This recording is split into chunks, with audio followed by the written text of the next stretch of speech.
Take out illustration number 54, page number 7.95. Illustration number 54, page number 7.95. क्या लिखा है? AB limited invited application for 1 lakh equity shares और ₹10 each.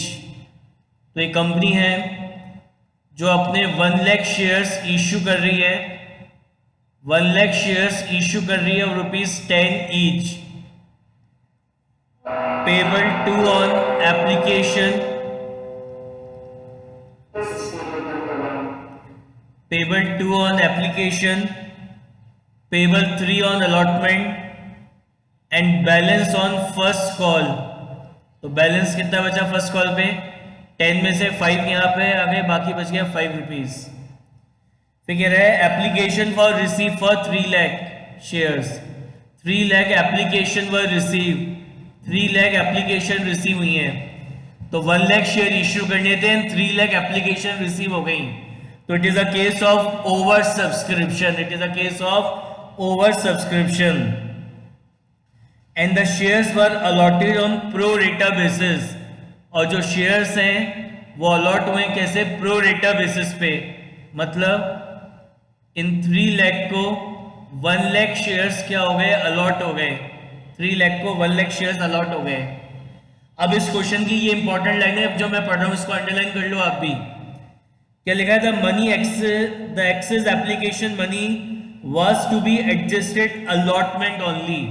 कह रहा है जो भी एक्सेस एप्लीकेशन मनी रिसीव होगा उसको हमें केवल अलॉटमेंट पे ही एडजस्ट करना है, आगे उसको फर्स्ट कॉल पे एडजस्ट नहीं करना। जो भी एक्सेस एप्लीकेशन मनी रिसीव होगा, that excess application money is adjusted against the allotment only। वैसे अगर ये लाइन लिखी नहीं होती तो अलॉटमेंट के बाद भी अगर कोई सरप्लस पैसा बचता है, कोई एक्सेस एप्लीकेशन मनी बचती है, तो उसको आगे अपन फर्स्ट कॉल सेकंड कॉल पे भी क्या करते हैं? एडजस्ट कर देते हैं। लेकिन यहाँ पे क्वेश्चन में क्लियरली लिख दिया कि जो भी एक्सेस एप्लीकेशन मनी रिसीव होगा, that excess application money is adjusted against the allotment only। यानी अलॉटमेंट पे एडजस्ट करने के बाद भी अगर कोई एक्स्ट्रा अमाउंट बचेगा तो उसको अपन क्या करेंगे? रिफंड कर देंगे, उसको हम फर्स्ट कॉल पे एडजस्ट नहीं करेंगे। इसका मतलब ये है। फिर कह रहा है am a shareholder who applied for 3000 share. कह रहा है एक शेयरहोल्डर है एम जिसने 3000 शेयर्स के लिए अप्लाई किया था। Failed to pay the call money, उसने फर्स्ट कॉल का अमाउंट पे नहीं करा। And his share were forfeited and just after the first call his share is forfeited by the company. उसके शेयर्स को कंपनी ने क्या करा? फोरफिट कर लिया। अकॉर्डिंगली द फोरफिटेड शेयर्स, जो भी शेयर्स फोरफिट हुए उन फोरफिटेड शेयर्स को दोबारा री इश्यू किया। कैसे री इश्यू करा? ₹8 पर शेयर फुल्ली पेडअप में, ₹8 पर शेयर फुल्ली पेडअप में क्या करा? दोबारा री इश्यू कर दिया। अब अपन को इसकी जर्नल एंट्रीज पास करनी in the books of company. लिखिए right first entry for application money receive. तो कितनी एप्लीकेशन रिसीव हुई है? 3 lakh and application money is 2 per share. लिखो entry bank account debit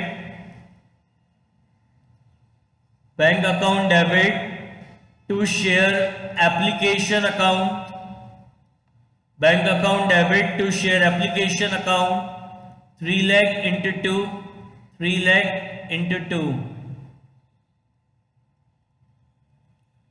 second entry होगी for the allotment of shares. कितने shares allot करने हैं आपको? 1 लाख। कितने शेयर्स अलॉट करने हैं? 1 लाख।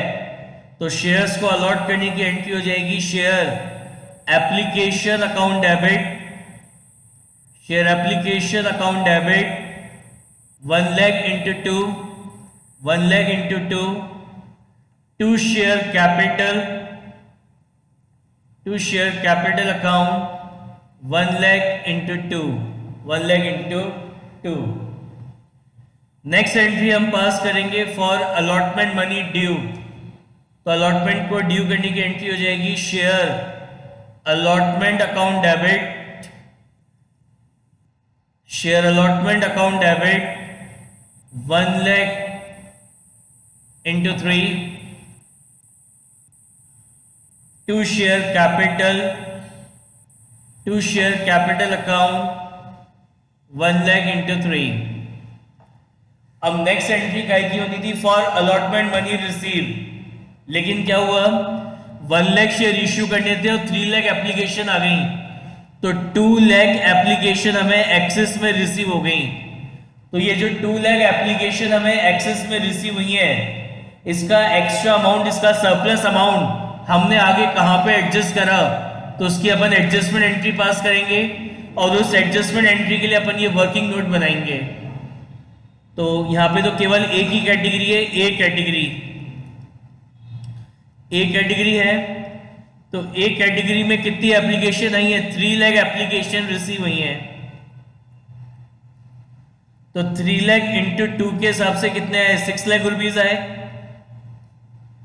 कितने शेयर्स अलॉट करें इनको, 1 लाख। तो 1 लाख इंटू 2 के हिसाब से 1 लाख इंटू 2 के हिसाब से इनके 2 लाख रुपीज एडजस्ट हो गए एप्लीकेशन पे। तो 6 लाख रुपीज आए, out of 6 lakh 2 lakh rupees हमने एडजस्ट कर दिए कहां पे, एप्लीकेशन पे। तो सरप्लस कितना बचा, सरप्लस बचा आपका 4 लाख। सरप्लस कितना बचा, 4 लाख। अब इनसे अलॉटमेंट पे कितना मंगाना है, 1 लाख शेयर्स अलॉट हुए, 1 लाख शेयर्स अलॉट हुए एंड अलॉटमेंट मनी इज 3 पर शेयर। तो 1 लाख इंटू 3 के हिसाब से कितना मंगाना है, 3 लाख रुपीज मंगाने हैं। कितने मंगाने हैं, 3 लाख।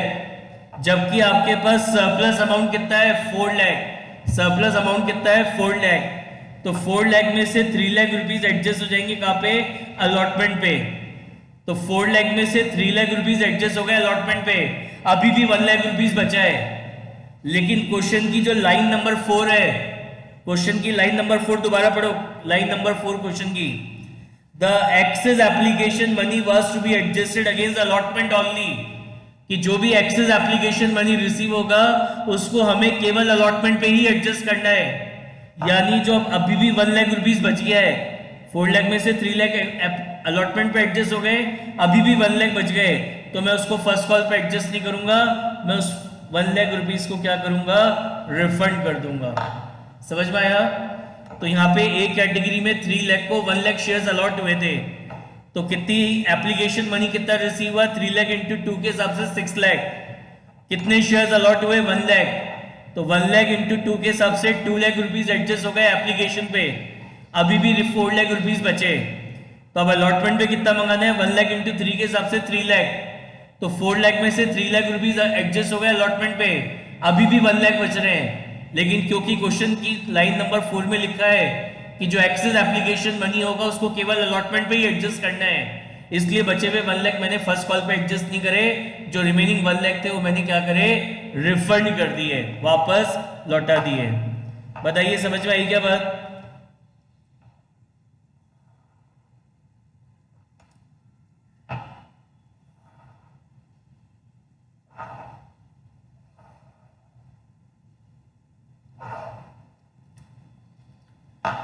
यानी जो एक्सेस एप्लीकेशन मनी हमें रिसीव हुआ था उसमें से 3 लाख रुपीज अपन ने एडजस्ट करे अलॉटमेंट पे और 1 लाख रुपीज अपन ने कर दिए क्या, रिफंड। तो एंट्री क्या होगी आपकी, share application account debit. Share application account debit किससे डेबिट करते हैं, जो एक्सेस एप्लीकेशन मनी रिसीव हुई है, कितना 2 लाख इंटू 2 के हिसाब से 4 लाख। तो 4 लाख में से 3 लाख रुपीज अपन एडजस्ट करेंगे अलॉटमेंट पे, तो यहां आ जाएगा 2 शेयर अलॉटमेंट 3 लाख और 1 लाख रुपीज कर देंगे अपन रिफंड। तो टू बैंक अकाउंट कितना, 1 लाख। टू बैंक अकाउंट कितना, 1 लाख। अब अलॉटमेंट को रिसीव करने की तो एंट्री होगी नहीं, अलॉटमेंट पे कितना मंगाना था, टोटल 1 लाख शेयर्स अलॉट हुए, अलॉटमेंट मनी कितना है, 3 पर शेयर। तो 1 लाख इंटू 3 के हिसाब से 3 लाख रुपीज मंगाने थे, लेस रिसीव इन एडवांस। कितना हमें एडवांस में मिल गया, पूरा 3 लाख हमें एडवांस में मिल गया। तो तो पूरा का पूरा अलॉटमेंट मनी हमें एडवांस में रिसीव हो गया। तो अब अलॉटमेंट को रिसीव करने की एंट्री नहीं होगी, क्योंकि पूरा अलॉटमेंट मनी हमें एडवांस में क्या हो चुका है, रिसीव हो चुका, राइट। नाउ नेक्स्ट एंट्री हम पास करेंगे, नेक्स्ट एंट्री पास करेंगे for first call money due. Next entry पास होगी कहेगी फर्स्ट कॉल मनी ड्यू करने की। तो फर्स्ट कॉल को ड्यू करने की एंट्री क्या होगी,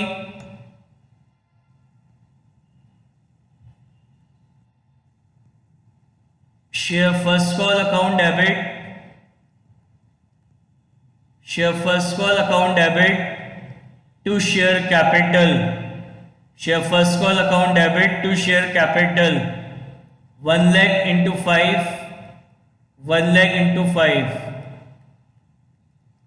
अब हमारा एक शेयरहोल्डर है एम, जिसने 3000 शेयर्स के लिए अप्लाई किया था, वो applied for 3000 shares, did not पे द फर्स्ट कॉल मनी, उसने फर्स्ट कॉल का अमाउंट पे नहीं करा। तो एम को जितने नंबर ऑफ शेयर्स अलॉट हुए होंगे, एम को जितने नंबर ऑफ शेयर्स अलॉट हुए होंगे, उसका फर्स्ट कॉल मनी एम ने पे नहीं करा।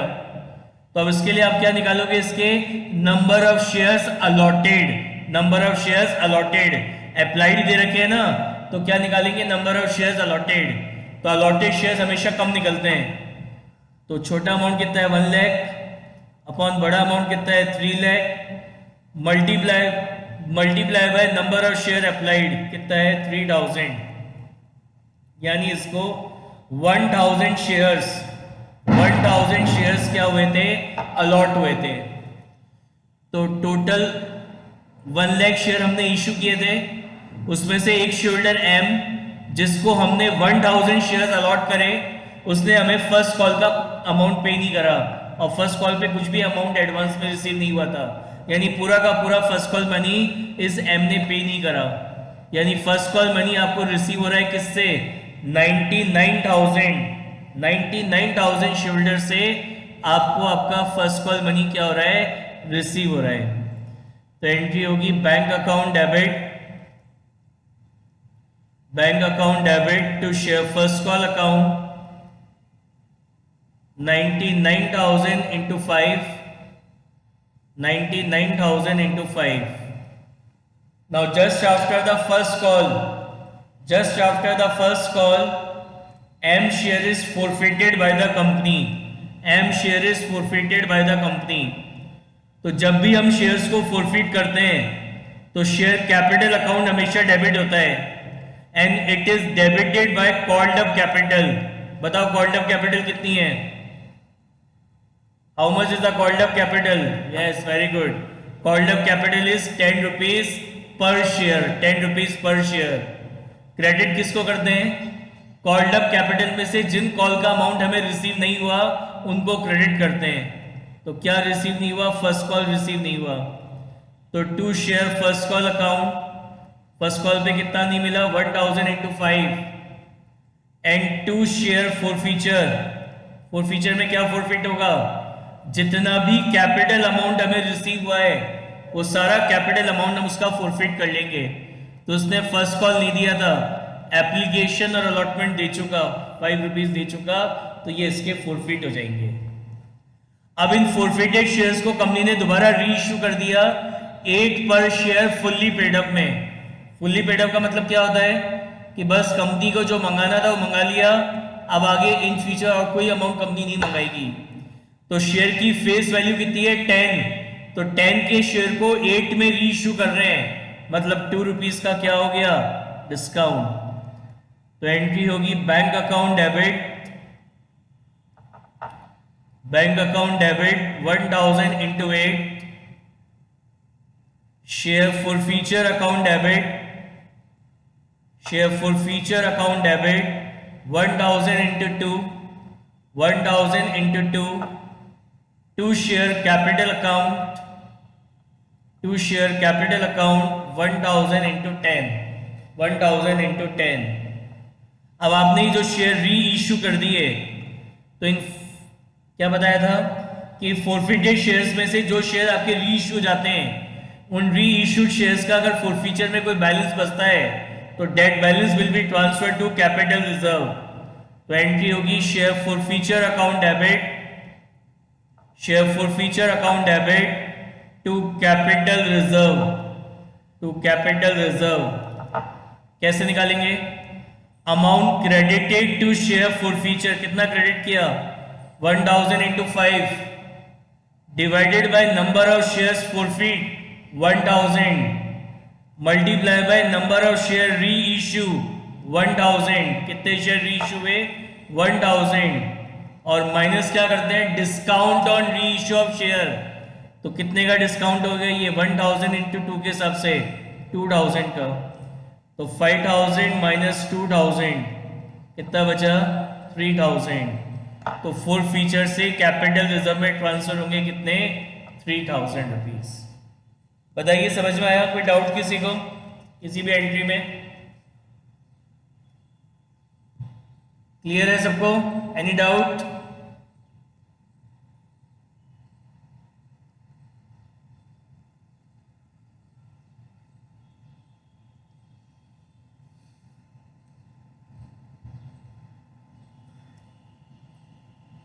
Any doubt?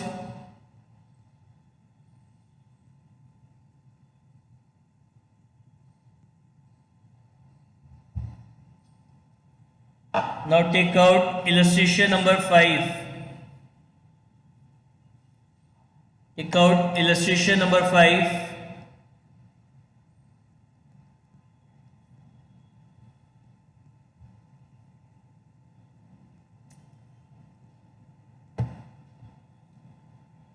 Illustration number 5, page number 7.96. Page number 7.96, illustration number 5. क्या लिखा है? The Delhi cloth mills limited invited application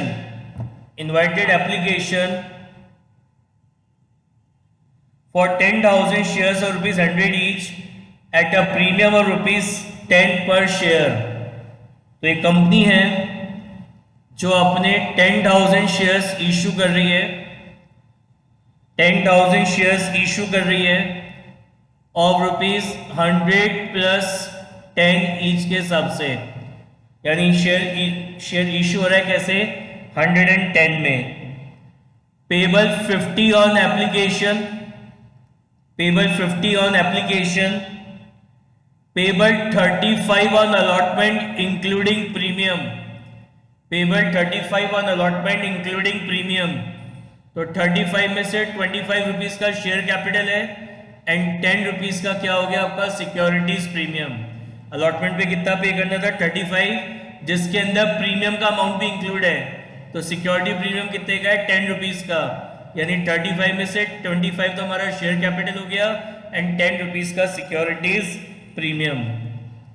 first call पे मंगा रहे हैं कितना? 25 रुपीज मंगा रहे हैं फर्स्ट कॉल पे। 15,000 एप्लीकेशन क्या हुआ? रिसीव हुई। तो 10,000 शेयर इश्यू करने थे एंड 15,000 एप्लीकेशन आ गई, तो it is a case of over subscription. Applicants of 2,500 share, 15,000 में से 2,500 शेयर्स को तो कुछ भी नहीं दिया, nil, did not get any allotment and their money is refunded and allotment was made pro rata to the remaining. तो remaining कितने बच गए? 12,500। इन रिमेनिंग 12,500 को कंपनी ने 10,000 शेयर्स क्या करे? अलॉट कर दिए। मिस्टर ए, एक शेयरहोल्डर है mister A, to whom 400 shares has been allotted, जिसको 400 शेयर्स क्या हुए थे? अलॉट हुए थे। 400 shares has been allotted, failed to pay the amount due on allotment and call money. इसने अलॉटमेंट नहीं दिया, फर्स्ट कॉल भी नहीं दिया, फर्स्ट कॉल और अलॉटमेंट दोनों पे नहीं करे and his share is forfeited, his share is forfeited after the first call. The company री इशू, अब इन फोरफिटेड शेयर्स को कंपनी ने दोबारा री इशू कर दिया। कितने में री इशू कर दिया? 105 रुपीज पर शेयर के हिसाब से दोबारा री इशू कर दिया। अब अपन को इसकी जर्नल एंट्री पास करनी है। बताइए समझ में आया क्वेश्चन?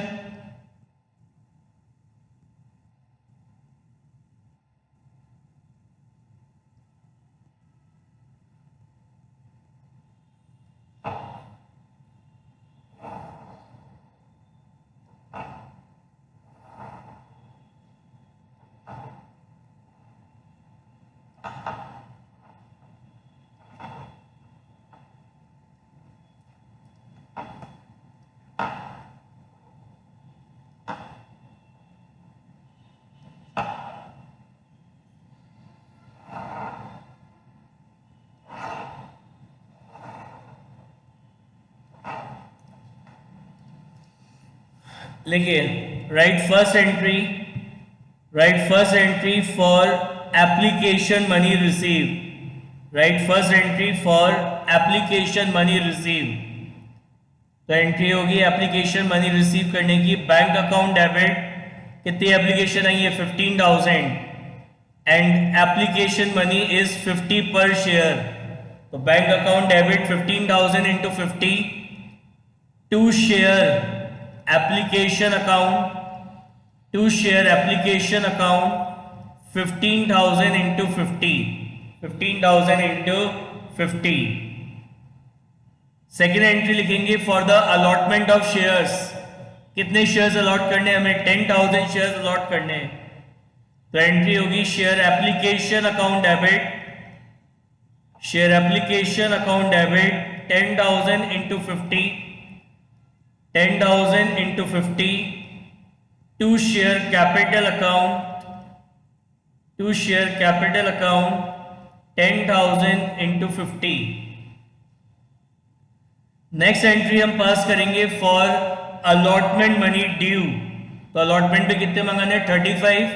आउट ऑफ 35 25 रुपीज तो हमारा शेयर कैपिटल है और 10 रुपीज हमारा सिक्योरिटीज प्रीमियम है। तो ड्यू करने की एंट्री होगी share allotment account debit 10,000 into 35 10,000 into 35 to share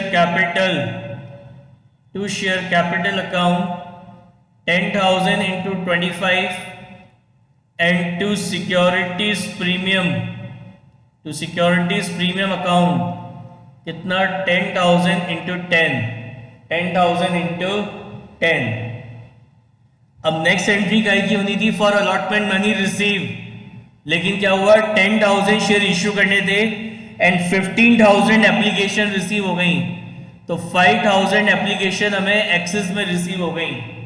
तो ये जो 5,000 एप्लीकेशन हमें एक्सेस में रिसीव हुई, इसका एक्सेस एप्लीकेशन मनी हमने कहाँ पे एडजस्ट करा, तो उसकी हम एडजस्टमेंट एंट्री पास करेंगे and for that adjustment entry we have to make this working note.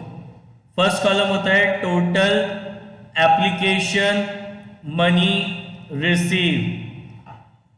Next column होगा आपका एडजस्टेड ऑन एप्लीकेशन पे एडजस्ट करना है 50। फिर नेक्स्ट कॉलम है एडजस्टेड ऑन अलॉटमेंट पे कितना एडजस्ट करना है 35। फिर एडजस्टेड ऑन फर्स्ट कॉल पे एडजस्ट करना है कितना 25 और then refund. Now A category कितनी एप्लीकेशन आई है ए कैटेगरी में 2,500 एप्लीकेशन आई है। तो 2,500 इंटू 50 के हिसाब से कितना होता है 1,25,000 रुपीज होते हैं। क्या दिया इनको, कुछ भी नहीं दिया। तो ना तो कोई अमाउंट एप्लीकेशन पे एडजस्ट होगा ना अलॉटमेंट ऑफ फर्स्ट कॉल, पूरा का पूरा 1,25,000 रुपीज क्या करेंगे रिफंड कर देंगे, लौटा देंगे। बी कैटेगरी कितनी एप्लीकेशन आई बी कैटेगरी में 12,500 इंटू 50। कितनी एप्लीकेशन आई है 12,500 इंटू 50। इतना एप्लीकेशन मनी आपको रिसीव हुआ।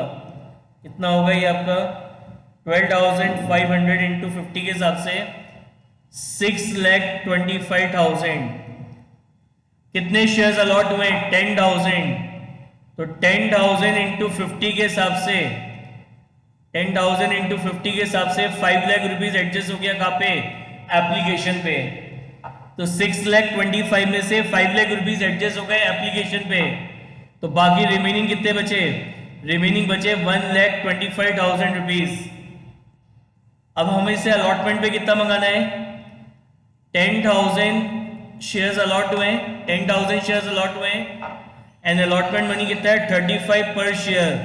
तो अलॉटमेंट पे कितने मंगाने 3,50,000, जबकि मेरे पास सरप्लस अमाउंट कितना है सरप्लस अमाउंट केवल 1,25,000 रुपीज का ही है।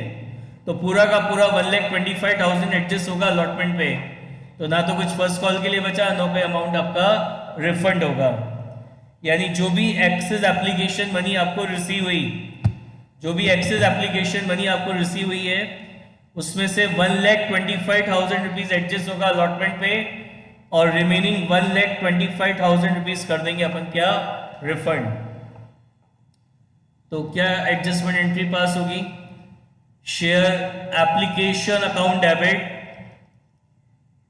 Share application account debit 5,000 into 50,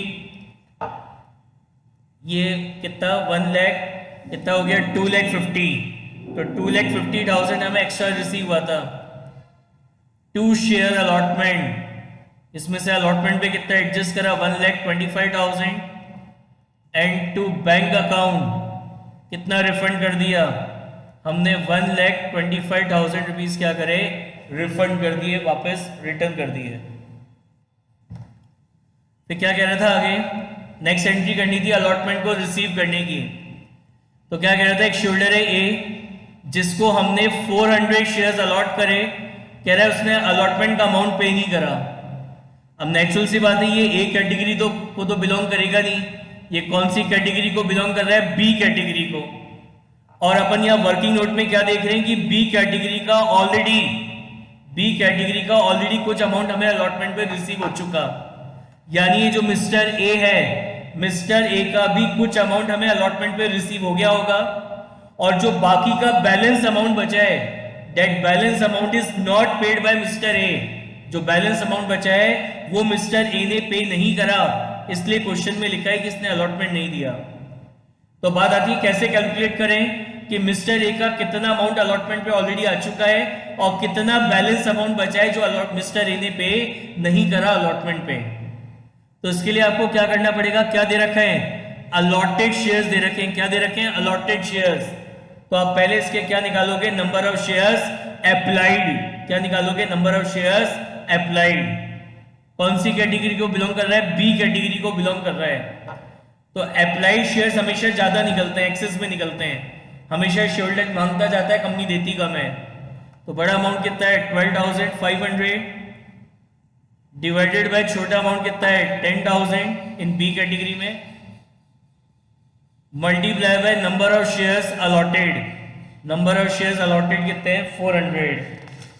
उसको सॉल्व करेंगे तो यह आएगा 500, यानी इसने 500 शेयर्स के लिए अप्लाई किया था। कितने शेयर्स के लिए अप्लाई किया था, 500 शेयर्स के लिए अप्लाई किया था। और कंपनी ने इसको अलॉट कितने करे, कंपनी ने इसको 400 शेयर्स अलॉट करें।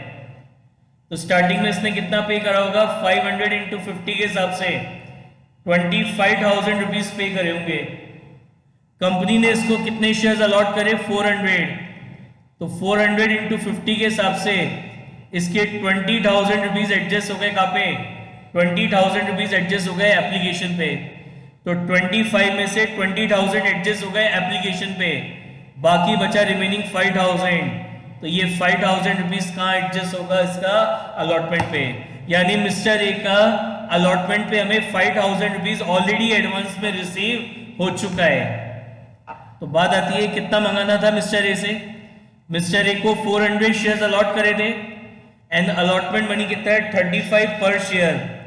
तो 400 इंटू 35 के हिसाब से 14,000 रुपीज मंगाने थे। तो out of 14,000 5,000 rupees already advance में रिसीव हो गया, 5,000 हमें ऑलरेडी एडवांस में रिसीव हो गया। तो बाकी जो बैलेंस बचा, जो बाकी का बैलेंस बचा है वो कितना बैलेंस बचा है 9,000 रुपीज बैलेंस बचा है। तो ये 9,000 रुपीज इसने पे नहीं करे, ये 9,000 रुपीज इसने पे नहीं करें, राइट। अब एक चीज का एनालिसिस यहाँ पे और करना होता है। शेयर को आपने इशू किया था प्रीमियम पे और प्रीमियम मंगा रहे हैं अलॉटमेंट पे।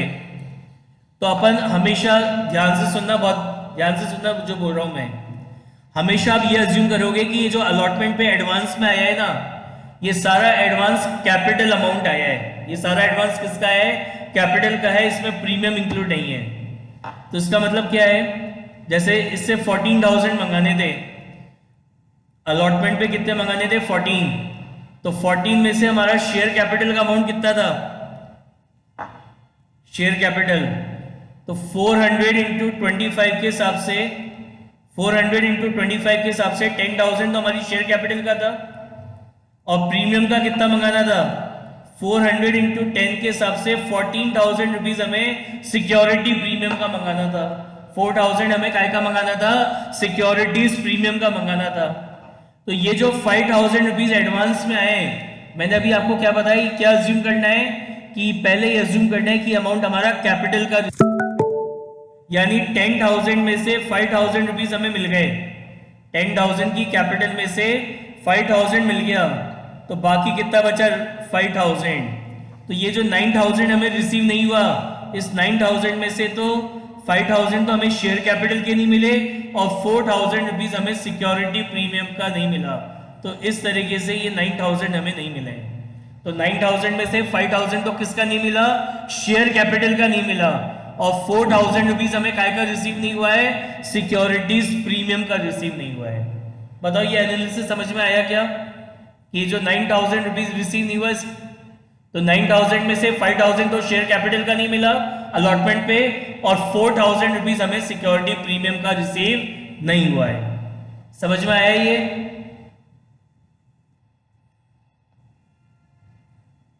बताइए समझ में आया ये आपको?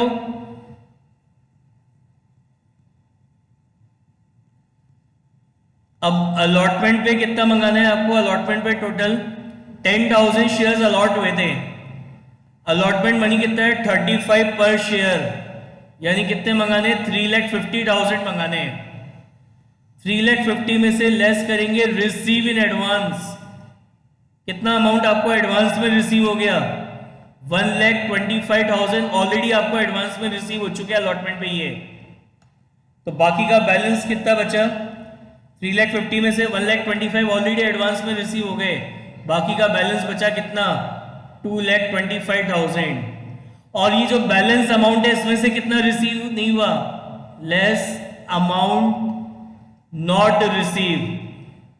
तो कितना रिसीव नहीं हुआ अलॉटमेंट पे? ये 9,000 रुपीज रिसीव नहीं हुए बैलेंस में से। तो यानी अमाउंट रिसीव ऑन अलॉटमेंट कितना हो गया? 2,16,000। यानी अलॉटमेंट पे हमें कितना अमाउंट रिसीव हुआ है? 2,16,000 हमें अलॉटमेंट पे रिसीव हुए हैं। तो एंट्री होगी bank account debit, bank account debit 2,16,000 to share allotment, to share allotment 2,16,000।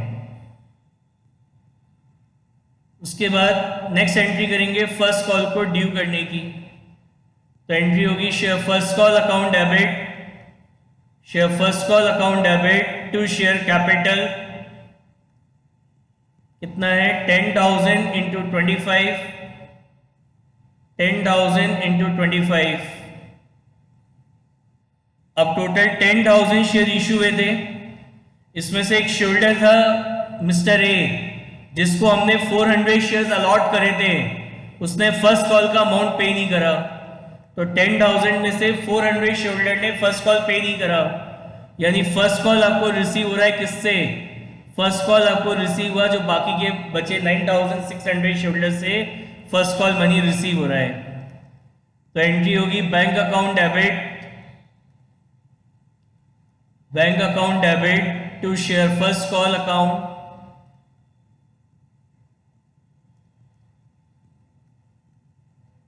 $9,600 into 25, 9,600 into 25। अब just after the first call, just after the first call a share is forfeited by the company. Share काय पे issue हुए थे? Premium. Premium काय पे मंगा रहे हैं? अलॉटमेंट, और इसने अलॉटमेंट नहीं दिया। और यहाँ पे अभी अपन ने एनालिसिस किया था, और एनालिसिस करके अपन ने क्या पता करा था कि मिस्टर ए ने अलॉटमेंट पे 9,000 रुपीज नहीं दिए। तो 9,000 में से 5,000 तो शेयर कैपिटल का पे नहीं करा था, और 4,000 रुपीज सिक्योरिटी प्रीमियम के पे नहीं करे थे। यानी मिस्टर ए के केस में क्या हुआ? प्रीमियम ड्यू तो हो गया, प्रीमियम ड्यू तो हो गया लेकिन रिसीव नहीं हुआ। तो जब प्रीमियम ड्यू हो जाता है लेकिन वो रिसीव नहीं होता, तो शेयर्स को फोरफिट करते समय शेयर कैपिटल अकाउंट के साथ हम सिक्योरिटी प्रीमियम अकाउंट को भी क्या करते हैं? डेबिट करते हैं, जिस अमाउंट से आपको प्रीमियम रिसीव नहीं हुआ उससे। तो एंट्री होगी शेयर कैपिटल अकाउंट डेबिट किससे डेबिट करेंगे? Called up capital. Called up capital कितनी है? 100 rupees. Securities premium account debit. Security premium account debit होता है किससे? जितना प्रीमियम आपको रिसीव नहीं हुआ उससे। तो कितना प्रीमियम रिसीव नहीं हुआ, ये वर्किंग नोट में निकाला। कितना प्रीमियम रिसीव नहीं हुआ? 4000 रुपीज का। क्रेडिट किसको करते हैं? जिन कॉल का अमाउंट रिसीव नहीं हुआ। तो एक तो अलॉटमेंट नहीं मिला, तो अलॉटमेंट पे कितना नहीं मिला? 9000। और क्या नहीं मिला? फर्स्ट कॉल नहीं मिली। तो 2 share first call. First call पे कितने नहीं मिले? 400 इंटू 25 एंड 2 शेयर फॉरफीचर। कितना अमाउंट फॉरफिट हो जाएगा? इसने 20,000 तो एप्लीकेशन पे दिए और 5,000 इसका अलॉटमेंट पे आया है कैपिटल का। तो 20 प्लस 5 इसके 25,000 रुपीज क्या होंगे? फॉरफिट हो जाएंगे। अब इन फॉरफिटेड शेयर्स को कंपनी ने दोबारा री इश्यू कर दिया। कितने में? 105 पर शेयर में। तो एंट्री होगी bank account debit 400 into 105, 2 share capital, 2 share capital account 400 into 100 and 2 securities premium account, 2 securities premium account 400 into 5। अब इन फॉरफिटेड शेयर्स, ये जो शेयर री इश्यू कर दिए फॉरफिटेड में से, इनका जो बाकी का बैलेंस अमाउंट है वो हम ट्रांसफर कर देंगे कहाँ पे? कैपिटल रिजर्व में। तो एंट्री होगी share forfeiture account debit, share forfeiture account debit to capital reserve, to capital reserve. कैसे निकालेंगे? Amount credited to share forfeiture 25,000 divided by number of share forfeit 400 multiply by number of share reissue 400 और discount कितना है? 0। तो forfeiture से capital reserve में transfer हो जाएगा कितना? 25,000। बताइए किसी भी एंट्री में कोई भी डाउट हो किसी को तो बताइए। Any doubt?